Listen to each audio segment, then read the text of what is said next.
Pop Francis ജനങ്ങൾക്ക് കൊടുക്കുന്ന പോപ്പിൻ്റെ ഏറ്റവും ഇഷ്ടപ്പെട്ട പ്രാർത്ഥനയാണ്, കർത്താവെ, അങ്ങേക്ക് മനസ്സുണ്ടെങ്കിൽ എന്നെ ശുദ്ധനാക്കാൻ കഴിയും. കുഷ്ഠരോഗിയുടെ പ്രാർത്ഥനയാണിത്.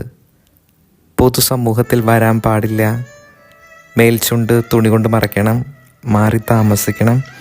ആരെയെങ്കിലും കുഷ്ഠരോഗി സ്പർശിച്ചാൽ അശുദ്ധനാകും. പിന്നീട് കുഷ്ഠരോഗിയെ കല്ലെറിഞ്ഞു കൊല്ലാം. ഇന്നത്തെ സുവിശേഷം കുഷ്ഠരോഗി ജീവൻ മരണ പോരാട്ടത്തിൻ്റെ നടുവിലാണ്. ആൾക്കൂട്ടത്തോടെ വരുന്ന ഈശോ അവരുടെ മുമ്പിലേക്ക് എടുത്ത് ചാടുന്ന കുഷ്ഠരോഗി അപേക്ഷിക്കുന്നു, എന്നെ ശുദ്ധനാക്കണമേ.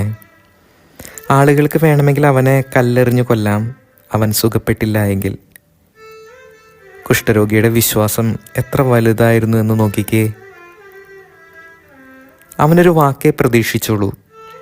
ഈശോ കൈനീട്ടി അവനെ സ്പർശിച്ചു എന്ന് പറഞ്ഞാൽ അവൻ മാറി നിൽക്കായിരുന്നു.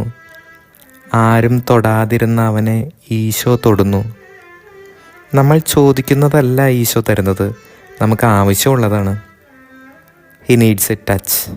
ഈശോ അതാണ് അവന് കൊടുക്കുന്നത്, physical and mental healing. Jesus gives us what we need, not what we ask. Amen.